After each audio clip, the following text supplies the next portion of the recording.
आज संडे है और बच्चे डिस्टर्ब ना करें, ऐसा हो नहीं सकता। तो आई थी हमारी मैडम, बग्गू मैडम आई थी, तो उनसे पूछ रही थी क्या हुआ, कुछ नहीं, चली गई। तो फिर हाँ, तो मतलब कि इतना दर्द होता था। उसके बाद फिर जब ये स्वेलिंग आ गई हाथ में, मुझसे बर्दाश्त नहीं हुआ, तो उन्होंने इस वाले हाथ में लगाई। ये भी नस पे ही लगाया, यहाँ लगा था, ये भी बोन पे ही आ गया। इसमें भी वही दिक्कत, एक दिन इसमें लगा, दूसरे दिन इसमें लगा।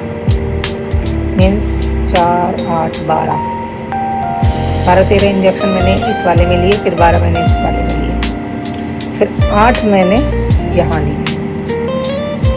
आपको देखो यहाँ से ये जो नस जाती है, इसमें अभी स्वेलिंग है ये, इसलिए ये हाथ मतलब कि ज़्यादा ऐसे नहीं लटका सकती। चूड़ी भी यहाँ पर आ जाए तो वो भी इरिटेशन करती है। हड्डी पे है तो हड्डी पे स्वेलिंग आ गई है, तो इसलिए यहाँ भी ये चूड़ी अड़ जाए तो दर्द करती है। देख रहे हो नस, आपको दिखती होगी, ठीक है। और इसमें भी ये नस पे, तो इसलिए मैंने चूड़ियाँ नहीं पहन रखी है, क्योंकि दर्द है तो वो इरिटेट करती है मुझे। तो फिर मैं 2 दिन रही हॉस्पिटल में। एक दिन बाद ही कहते हैं ना, जब दर्द होता है तो ये लगता है कुछ भी करवा लो भाई, कुछ भी कर दो, सब मंजूर है। और दर्द जहाँ ख़त्म, घर जाना है। तो अगले दिन सैटरडे को मैं एडमिट हुई थी, फ्राइडे की बात थी, फ्राइडे की रात तक मैं एडमिट हो गई थी शाम को। फिर सैटरडे को रही, संडे को मुझे ये लगने लगा मुझे घर भेज दो, लेकिन संडे को मैम ऑफ रहते हैं, तो उन्होंने बोला 2 दिन का इनका यहीं पे रहना, स्टे है इनका, यहीं पे रहना, इनको ये दवाइयाँ चलेंगी। अब वो कैसे भी छुट्टी ना करा। अब मुझे आराम पड़ गया, मुझे घर दिखाई दे रहा, मेरा बच्चा दिखाई दे रहा, लड्डू क्या कर रहा होगा, मुझे घर जा, मुझे घर जाना है, मैं ठीक हूँ, मुझे घर जाना है, मैं ठीक हूँ। मैं यही राग अलापती रही, लेकिन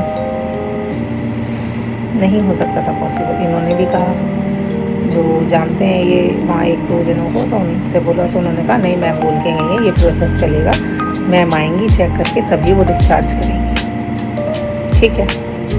और मेरी रिपोर्ट नहीं आई थी, एक रिपोर्ट आई थी उसमें, हाँ रिपोर्ट।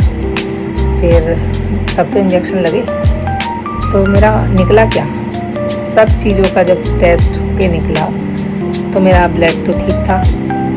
यूरिन जो चेक हुआ था तो मेरे यूरिन में इन्फेक्शन निकला, और वो इन्फेक्शन इतना निकला, इतना निकला, इतना निकला कि मैम भी मुझसे, मतलब कि 1 मिनट, कि मैम भी मुझसे बोलने लगी थी कि ये इन्फेक्शन तुम्हें हो कैसे, मुझे खुद नहीं पता। और ये इन्फेक्शन अभी का नहीं था, ये इन्फेक्शन मेरे 2-3 महीने पहले स्टार्ट हो गया था। जो मुझे बैक में पेन था, साइड में पेन था, चलने में दिक्कत होती थी, ये तब से स्टार्ट हो गया था। लेकिन वही है, हमें नहीं पता चला, क्योंकि हम यही सोचते रहे कि ये एक बेबी सिम्टम्स है, ये होता है, कि यही सोचती है यार एक औरत, क्या ही सोचेगी।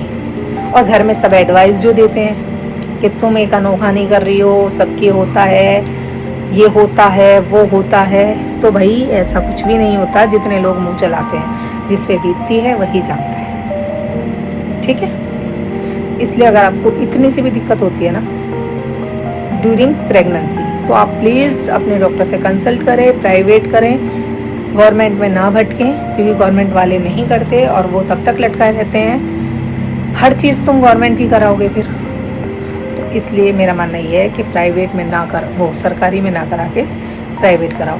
तो उसमें मेरा जो निकला इन्फेक्शन, और उसकी फिर वो इंजेक्शन लगे, उससे वो ठीक हो गया। अब एक मेरी रिपोर्ट रह गई थी कल्चर की, जो यूरिन में ही होता होगा कुछ उसमें, तो वही रिपोर्ट के लिए हम 1 दिन और स्टे करना। मैम ने कहा कल्चर की रिपोर्ट शाम तक आएगी। 2 दिन का हो गया था और मुझे घर जाना था, मैंने बैग वैग सब पैक कर लिया था।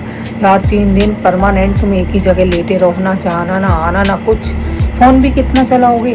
मैं फ़ोन चला चला के परेशान हो गई थी। लेटे लेटे नींद कितनी, दवाई खा लो तब आ जाती। पूरी रात नहीं सोती थी मैं, दिन में नींद नहीं, रात में नींद नहीं, उल्टे सीधे सपने आते थे, क्या होगा, कैसे होगा, कुछ गलत तो नहीं आएगा, कुछ ये तो नहीं, समझ ही नहीं आ रहा क्या आते थे मुझे सपने।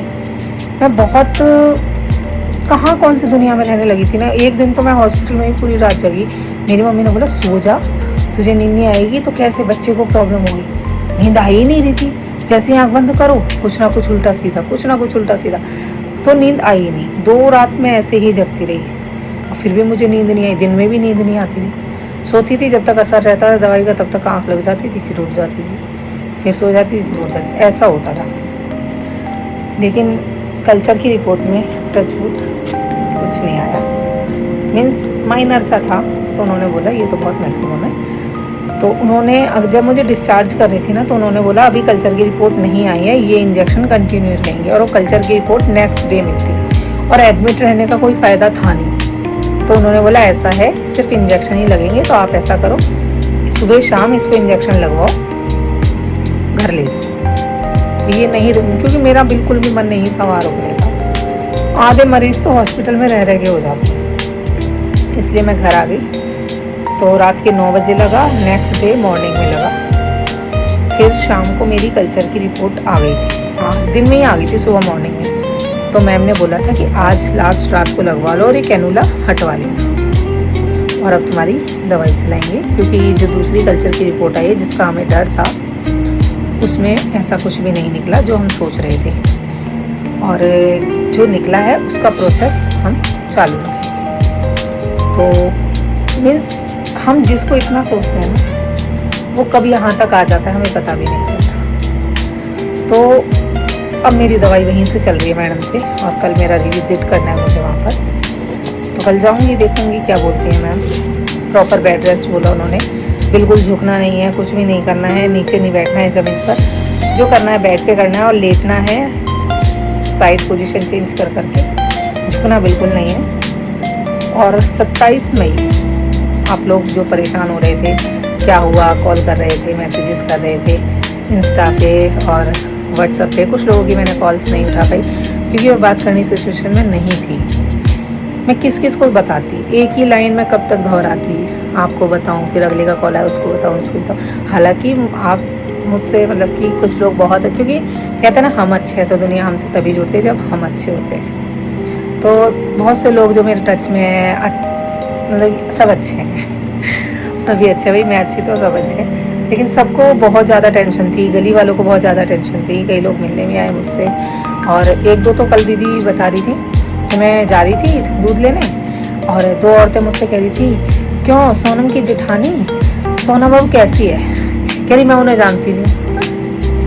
मीन्स लोग रुक रुक के, और ये नहीं जानती, शायद मैं जानती हूँ, क्योंकि जाते आते रहते हैं लड्डू के ज़रिए, हम ऐसे ऐसे जाते आते रहते तो जान जाते हैं। तो बस अब होगा कोई। तो मीन्स आप लोगों को मैं कब तक सफाई दूँ, आप लोग इतना मुझे प्यार करते हो, इतना मुझे पसंद करते हो। जो भी मेरे अच्छे हैं बुरे हैं दोस्त, कहते हैं ना मुसीबत में ही काम आते हैं, तो वही चीज़ है। तो सब जिन जिन को जानना था कि मुझे क्या हुआ, अब क्या है, तो अब मैं ठीक हूँ। ये नहीं कहूँगी कि प्रॉपर ठीक हूँ, लेकिन पहले से ठीक हूँ मैं। देख लो हंस रही हूँ, खा रही हूँ, पी रही हूँ, दवाई खा रही हूँ, ठीक हूँ मैं। और कल मैं जाऊँगी डॉक्टर के पास, अपना रिविज़िट कराऊँगी और तब वो मुझे बताएंगी कि अब क्या है, कितना क्या। लेकिन उन्होंने मुझे पहले ही अलर्ट कर दिया है कि 27 मई तक आपको बेड रेस्ट ही करना है, प्रॉपर जिसे बोलते हैं, क्योंकि उसके बाद ही मेरा 9 मंथ स्टार्ट होगा और तभी हम कुछ आगे प्रोसेस कर सकते हैं। उसके बाद दिक्कत नहीं है कि बेबी पूरा प्रॉपर हो जाता है, जो बच्चे में होना चाहिए, लंग्स वगैरह जो उसके बन रहे हैं अब प्रॉपर हो रहे हैं, वो पूरे बन जाते हैं। प्री मैच्योर बच्चा नहीं होता, पूरा 9 मंथ स्टार्ट हो जाता है, वो कभी भी हो सकता है। तो उसमें हमें टेंशन नहीं रहेगी कि बेबी को हार्म हो रहा है या कुछ भी हो रहा है या आपको नहीं करना है तो वो वैसे हो रहा है, तो वो हम कर सकते हैं। तो उन्होंने जो टाइम दिया है उसके अकॉर्डिंग हम चल रहे हैं बस। और कहते हैं ना सुख की जो दिन होते हैं वो बहुत जल्दी ऐसे ऐसे ऐसे निकल जाते हैं, और जो दुख के होते हैं ना वो ऐसे ऐसे ऐसे भी नहीं, बहुत जल्दी चला रही हूँ मैं, ऐसे भी नहीं कट रहे हैं। ये मीन्स आज 3 तारीख हुई है, 3 मई है और देख रहे हो आज 3 है और मुझे 27 काटने हैं। सोचो कैसे कटेंगे, काटूंगी। तो आपके लिए जो लोग मेरे लिए परेशान हो रहे थे, जो जानना चाहते थे कि मुझे हुआ क्या है, मैं हॉस्पिटल में क्यों हुई। कई लोगों का तो या क्या डायरेक्ट मैसेज, लड़का के लड़की। अरे भाई आदमी हॉस्पिटल इंसान एडमिट है या हॉस्पिटल में गया है तो उसका एक ही काम है क्या? तो मैं बता दूं कि ऐसा कुछ भी नहीं है।